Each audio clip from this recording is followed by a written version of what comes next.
Boxing update mga tol, official na po ang laban ni David Benavides versus David Morrell. Hawak ni David Benavides ang WBC interim belt sa light heavyweight, mandatory challenger ni Artur Beterbiev. Samantala si David Morrell hawak niya ang regular WBA sa light heavyweight. May kartada si Morrell na 11 wins, 9 KOs, walang talo. Ayon sa boss ni David Benavides, there was a lot of names on the table, but I want to give my fans the best fight possible.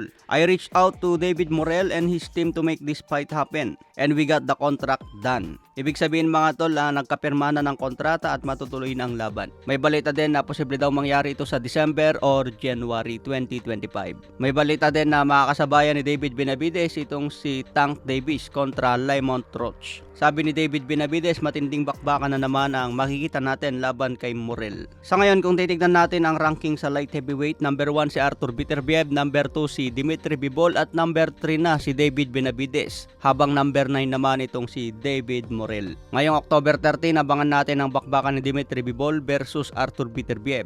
Kung sino ang mananalo dyan mga tol, posibleng labanan na ni David Benavides. Pero kailangan pulbusin muna ni Benavides itong si David Morrell. Sa ibang banda, Janibek Alimkhanuly kahit katatapos ang laban niya, inutusan agad ng WBO na kailangan niya depensahan ang titulo. Ayon sa report, the WBO have now officially ordered Janibek Alimkhanuly to defend his IBF and WBO middleweight belt. Parties have 15 days to agree a deal, then push bids. Kung hindi magkasundo ang dalawang kampo sa loob ng 15 days, dadaanin na ito sa first bid mga tol. Ibig sabihin po ng first bid, yung mga promoter na interesado magpalabas sa laban, bibilhin nila itong mga tol at may minimum agad na offer. Kunwari ang minimum dyan ay $100,000. Magsisimula yan sa 100 hanggang pataasan. Kung tatlong promoter ang maglaban sa first bid, kung sino ang pinakamataas ang offer, ito ang magpapalabas sa laban. Isang undefeated din itong kalaban ni Janibek, 21 wins, 17 KOs, walang talo. Kung ayaw ni Janibek magdepensa ng titulo, kailangan na niyang ibakante ang WBO belt. Pinagpapaliwanag kasi ng WBO si Janibek, bakit daw hindi kasama ang WBO belt sa dinepensahan niya laban kay Andrei Mikhailovich. Sa ibang banda naman, Cuadro Alas Casimero, malapit ng laban niya mga tol.